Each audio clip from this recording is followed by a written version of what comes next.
चलिए आज भौतिकी यानी फिजिक्स के एक बहुत ही जरूरी कॉन्सेप्ट संतत आवेश वितरण को समझते हैं और इसे हम बिल्कुल साफ सुथरे स्टडी नोट्स की तरह तोड़कर समझेंगे।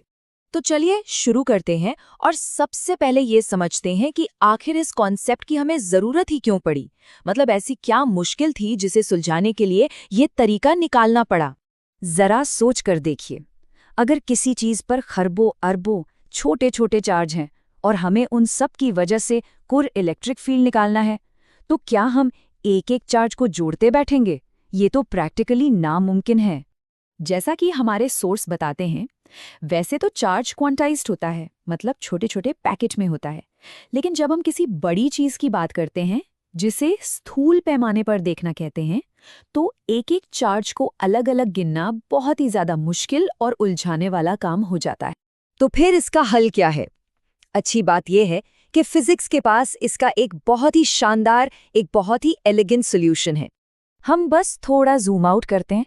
अलग अलग बिंदुओं को देखने के बजाय हम ये मान लेते हैं कि चार्ज एक समान रूप से बिल्कुल लगातार फैला हुआ है, जैसे कोई तरल पदार्थ हो। बस इस एक बदलाव से हमारी सारी गणना बहुत बहुत ज्यादा आसान हो जाती है। और देखिए, ये ग्राफ कितने सही तरीके से इसे दिखाता है।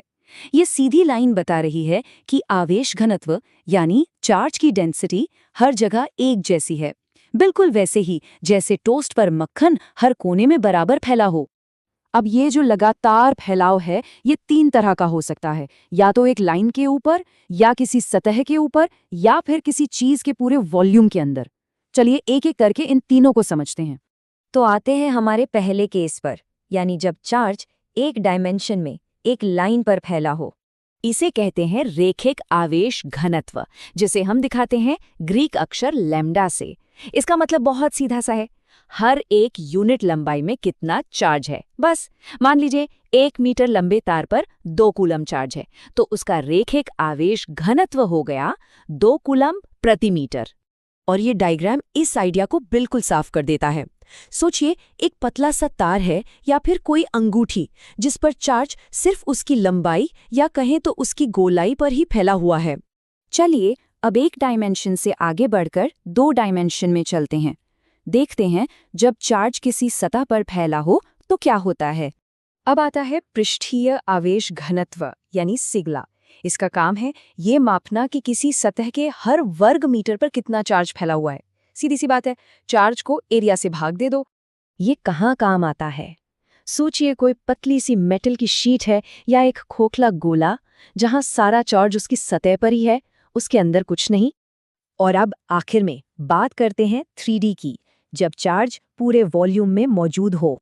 ये है आयतन आवेश घनत्व, जिसे रो से दिखाते हैं।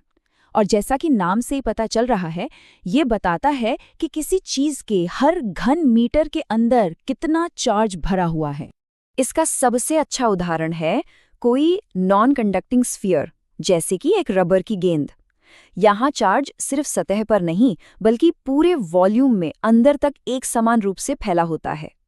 और ये टेबल, ये तो एक तरह से पूरे टॉपिक का निचोड़ है, एक बेहतरीन चीट शीट। एक चीज पर गौर कीजिए, एसआई यूनिट्स कैसे बदल रही हैं। कूलम्ब प्रति मीटर, फिर प्रति वर्ग मीटर और आखिर में प्रति घन मीटर।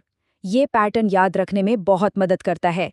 ठीक है, तो ये सब परिभाषाएं तो समझ आ गईं, लेकिन सवाल ये है कि इसका फायदा क्या है? हम ये सब पढ़ क्यों रहे हैं? इसका असली कारण ये है कि ये कॉन्सेप्ट एक बहुत ज़रूरी औजार है। जैसा कि हमारे सोर्स में बताया गया है, इसकी ज़रूरत इसलिए है ताकि गॉस प्रमेय के जो अनुप्रयोग हैं, जो पूरे 5 नंबर के आते हैं, वो बिल्कुल आसान लगने लगे। मतलब अगर ये कॉन्सेप्ट पक्का हो गया, तो आवेशित तारों, चादरों और गोलों जैसी मुश्किल आकृतियों का इलेक्ट्रिक फील्ड निकालना, जो कि क्लास 12 फिजिक्स का एक बहुत बड़ा और ज़रूरी टॉपिक है, वो काफ़ी आसान हो जाता है।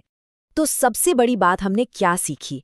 हमने अनगिनत अलग अलग बिंदुओं के एक नामुमकिन जोड़ को एक आसान कंटिन्यूअस फंक्शन से बदल दिया।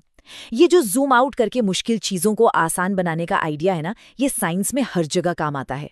जरा सोचिएगा, फिजिक्स में और कहाँ कहाँ हम ऐसा ही कुछ करते हैं।